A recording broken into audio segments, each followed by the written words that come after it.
Prime minister ने ये नहीं कहा कि कश्मीर पर किसी से बात नहीं करनी। प्राइम मिनिस्टर ने कहा कि कश्मीर से पाकिस्तान पर बात हो सकती है, लेकिन इसमें आपके जैसे सेपरेटिस्ट का कोई रोल नहीं है।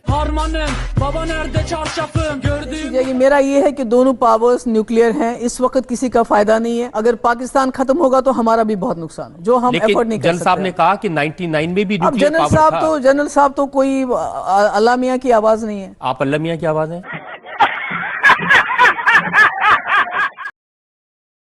2011 में कुरनूल में एक रैली में उन्होंने एक एमएलए को काफिर कहा, फॉर्मर प्राइम मिनिस्टर नसीम मराव को कातिल, दरिंदा, बेईमान, धोखेबाज, चोर कहा। जो शख्स बाबरी मस्जिद की हिफाजत करने में नाकाम हुआ, और बाबरी मस्जिद की शहादत सिर्फ मुसलमानों के लिए गम का मसला नहीं, ये तो मुल्क के फाउंडेशंस को कमजोर कर दिया, ये मुल्क के फाउंडेशंस को कमजोर कर दिया। ये गुंडा राज की बेहतरीन मिसाल है। और मैं अपनी पार्लियामेंट में कहा, आपसे भी कह रहा हूं, हिंदुस्तान में 3 बड़े वाकयात हुए। एक महात्मा गांधी का कत्ल, एक बाबरी मस्जिद की शहादत, और तीसरे गुजरात में कत्लेआम, और चौथे दिल्ली की सड़कों पर सिखों का उनका कत्लेआम। ये 4 ऐसे वाकयात हैं जिससे मुल्क कमजोर हुआ। क्या आप इसको बात को नहीं मानते? बिल्कुल ठीक है, रुको जरा, सब्र करो। आपकी अदालत में आज के जज अभिलाष खांडेकर का फैसला। आज के फैसले में मैं ओवैसी साहब की प्रशंसा में कुछ शब्द जरूर कहूँगा, और वो लफ्ज़ ये हैं कि वे बहुत होशियार हैं। लंदन से वकालत सीख के आए हैं, लंदन से वकालत सीख के आए हैं, लेकिन भड़काऊ भाषण देने में वो बाज नहीं आते हैं। भारत में हिंदू मुसलमानों में लड़ाई दरार पैदा करने की लगातार कोशिश करते रहते हैं। भारत की संसद के वे सदस्य हैं, लेकिन अपनी भाषा को वे काफ़ी बार असंसदीय भाषा की ओर ले जाते हैं, जिससे कई बार समाज में टेंशन पैदा करते हैं। तो ओवैसी साहब ने 4 बड़े महत्वपूर्ण मुद्दे कहें पिछले कुछ सालों के। उन्होंने कहा कि गांधी की हत्या, बाबरी मस्जिद, गुजरात के दंगे, सिखों का कत्लेआम, ये बहुत ही महत्वपूर्ण लेकिन न आलोचना करने योग्य घटनाएं हैं। लेकिन होशियार ओवैसी साहब ने बम्बई के बम विस्फोट और संसद के हमले के बारे में कुछ नहीं कहा। इससे पता लगता है कि वे किस तरीके की राजनीति करना चाहते हैं।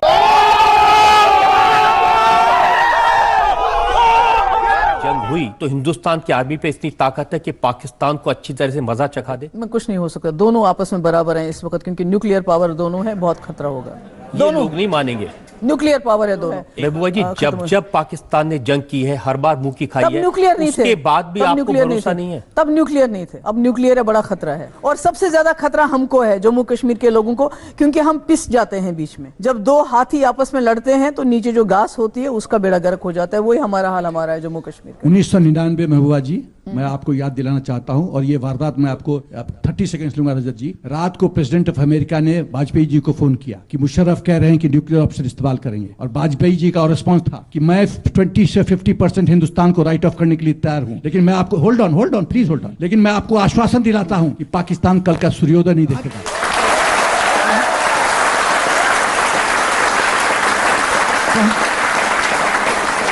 कहाँ गया पाकिस्तान का न्यूक्लियर? पूरा पाकिस्तान खत्म करने के लिए आधा हिंदुस्तान हम खत्म कर दें। एक सेकंड, अरे खत्म करने की जरूरत पड़ेगी तो सैक्रिफाइस करना पड़ेगा। क्या सैक्रिफाइस करना पड़ेगा? पाकिस्तान का न्यूक्लियर कैपेबिलिटी मैं आपको बताता हूँ। They are just holding TNWs, tactical nuclear weapons. Argument तो बड़ा अच्छा, वो कह रहे हैं कि आप कह रही है कि एकदम क्षमता नहीं है। 2 हाथी की बात कर रहे हैं, हाथी चींटी की भी लड़ाई नहीं है।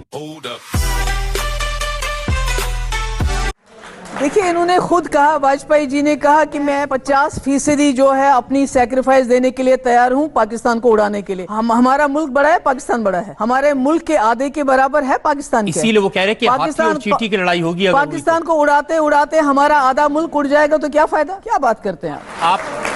वाजपेयी जी का जिक्र कर रहे हैं। जब वाजपेयी जी पाकिस्तान गए थे तो उनसे पूछा गया था कि अगर उन्होंने कहा पाकिस्तान को ये लगता है कि कश्मीर के बिना पाकिस्तान अधूरा है, तो वाजपेयी जी ने कहा था हमें लगता है कि पाकिस्तान के बिना हिंदुस्तान अधूरा है। तो जंग होगी तो पाकिस्तान खत्म भी हो सकता है। देखिए, अब वो तो बाद की बात देखी जाएगी। मेरा ये है कि दोनों पावर्स न्यूक्लियर हैं, इस वक्त किसी का फायदा नहीं है। अगर पाकिस्तान खत्म होगा तो हमारा भी बहुत नुकसान है, जो हम एफर्ट नहीं कर सकते। जनरल साहब ने कहा कि 99 में भी न्यूक्लियर जनरल साहब तो कोई अल्लाह मियां की आवाज नहीं है। आप अल्लाह मियां की आवाज है।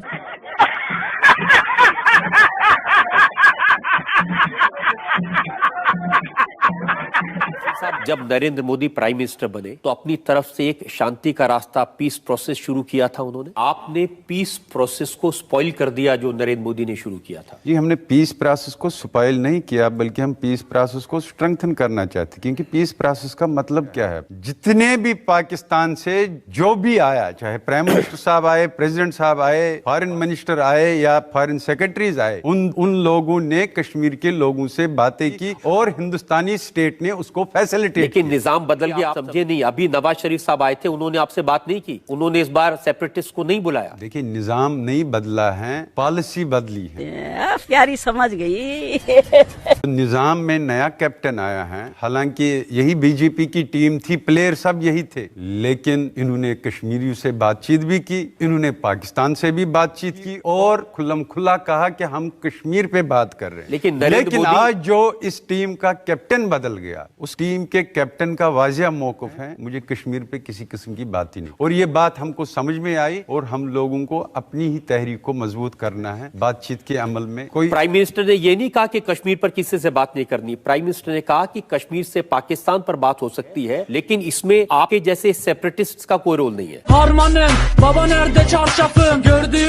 रुको जरा, सबर करो। वही तो मैं कह रहा हूं, या तो वो ये कहे जो इससे पहले 7 प्राइम मिनिस्टर थे, उन सबों ने गलत प्रेसिडेंस इख्तियार की थी, उन्होंने गलत फैसले किए। क्या नरेंद्र मोदी ये कहने के लिए तैयार हैं कि जो मेरे पहले से 7 प्राइम मिनिस्टर पिछले 24 साल में आए हैं, उन सब के फैसले गलत थे, मैं जो फैसला कर रहा हूं वही सही है? नरेंद्र मोदी ये कह रहे हैं पाकिस्तान से कि आप एक तरफ यासीन मलिक के साथ बात करें, दूसरी तरफ हमसे बात करें, ये अब नहीं चलेगा, ये वक्त बदल गया है। ये उसके लिए वक्त बदला है क्योंकि ये उसका मौकफ है, अपना जाती मौकफ। वो इस मौकफ के साथ आगे बढ़ना चाहते हैं जो उन्होंने कश्मीरियों को मैसेज दी है। इसी तरह पाकिस्तान में स्टेट है कश्मीर, जो है कौन लेकर गया यूनाइटेड नेशन में कश्मीर को? ये तो हिंदुस्तान के प्राइम मिनिस्टर साहब थे जिनने चिट्ठी लिखी। इसको इंटरनेशनलाइज किसने किया? जो यूनाइटेड नेशन के दफ्तर श्रीनगर और उस वाले कश्मीर में है, वो किसने लाया? ये तो हिंदुस्तान ने लाया। हिंदुस्तान ने इसको इंटरनेशनल कम्युनिटी में ले गए, पंडित जवाहरलाल नेहरू जी थे, और वहां पर इस पे फिर रेजोल्यूशन पास। यासीन साहब, आप जवाहरलाल नेहरू प्राइम मिनिस्टर नहीं है, अब नरेंद्र मोदी प्राइम मिनिस्टर है।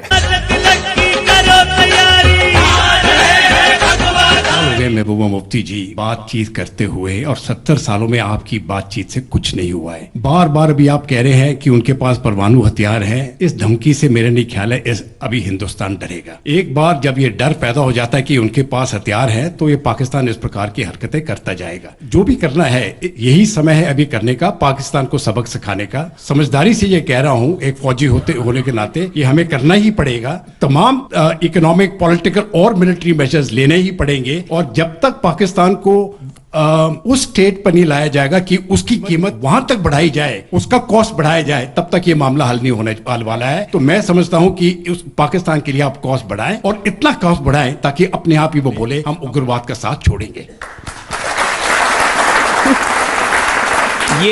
ये उस फौजी की आवाज है जो देश के लिए सरहद पर जाकर लड़े, जान देने वाले लोग। जनरल साहब ये तो बता रहे हैं कि 70 साल से बात कर रहे हैं, पर जनरल साहब ये बताना भूल गए 70 साल से हमने 4 जंगें भी लड़ी हैं। उन जंगों के बाद क्या हुआ? रुको जरा, सबर करो। आप कहना चाहते हैं कुछ? जी, कश्मीर हमारे साथ है, हम जीत गए, वो हार गए, कश्मीर हमारे साथ है, उसके बावजूद बांग्लादेश अलग हो गया, और अगली लड़ाई में पाकिस्तान के 3 हिस्से हो जाएंगे, और ठीक है। पूरी हिंदुस्तान में, बांग्लादेश में, अफगानिस्तान में, पूरी दुनिया में शांति हो जाएगी, क्योंकि ये टेरर का देश है, और इस देश को समाप्त करना सिर्फ हिंदुस्तान का नहीं, पूरी दुनिया का फर्ज है, और आपका भी फर्ज है।